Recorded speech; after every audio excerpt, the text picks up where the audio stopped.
अभी आप ये देखें कि जो प्रथम दोहा है, श्री गुरु चरण सरोज रज निज मन मुकुरु सुधारी, वरनौ रघुबर बिमल जसु जो धायकु फल चारी।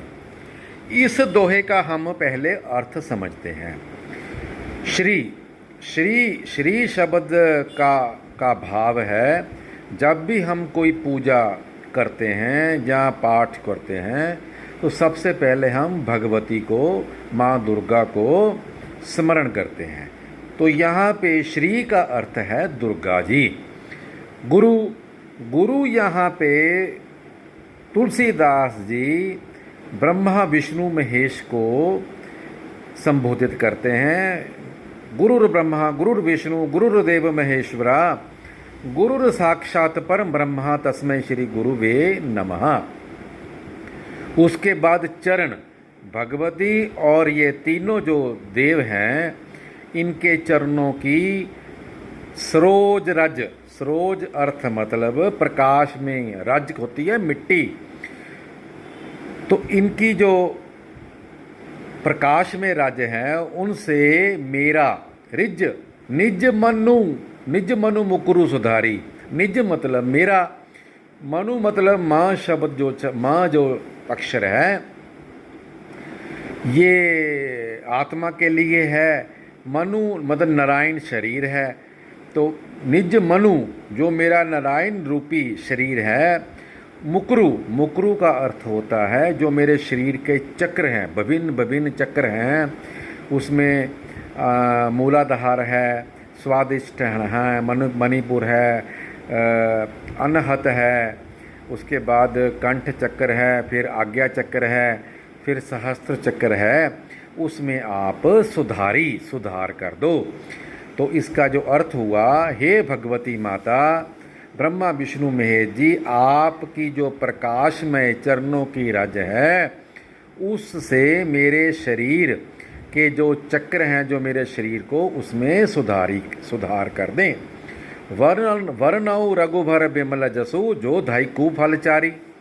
वर्ण मतलब ओम, ओम का मैं वर्ण करता हूँ, जो कि रघुबर और ओम एक ही समान है। बिमल मतलब होता है निर्मल, जिसको हम कहते हैं जिसमें सभी गुण हैं।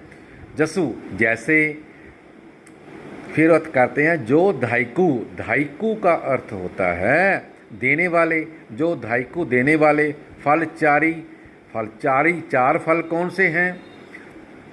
चार फल हैं मोक्ष, धर्म, अर्थ और कीर्ति। अब तुलसीदास जी ने हनुमान चालीसा है तो राम लक्ष्मण भरत और शत्रुघ्न को प्रणाम न करें तो ये हो ही नहीं सकता। उसमें जो राम जी हैं वो मोक्ष देने वाले हैं, धर्म के कीर्ति लक्ष्मण जी हैं, और अर्थ देने वाले भरत जी हैं, और कीर्ति कर्म करने वाले शत्रुघ्न जी हैं, जो हमारी सुरक्षा के साथ लगे हुए हैं। तो इसका अर्थ भी शायद आप पूर्ण रूप से पहले दोहे का समझ गए होंगे। तो अब दूसरे दोहे का फिर हम समझते हैं। अब इसके पश्चात दूसरा दोहा है बुद्धि। यहाँ लोग बुद्धि बोलते हैं, बुद्धि नहीं होता है बुद्धि। बुद्धिहीन तनु जानी के सुमिरो पवन कुमार। इसका अर्थ हुआ कि मेरे तन को आप, तनु मतलब मेरे, बुद्धि उसको बुद्धिहीन समझिए। तो मैं सुमिरो पवन कुमार, मैं इस पवन कुमार जो मारुत रूप में इस ब्रह्मांड में विद्यमान हैं, सुमिरो पवन कुमार, मैं उनका स्मरण करता हूँ, उनको मैं सुमिरन कर रहा हूँ। और उनके सुमिरन के बाद जब मैं करूँ तो पवन मारुत में सभी कुछ हैं। बुद्धिहीन तनु जान के सुमिरो पवन कुमार, बल बुद्धि विद्या देहु मोहि हरहु क्लेश विकार।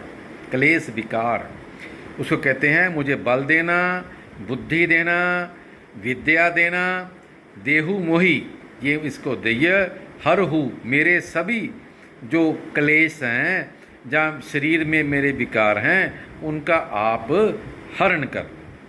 तो जब भी आप हनुमान चालीसा पढ़ें तो एक प्राणायाम अवश्य करना है।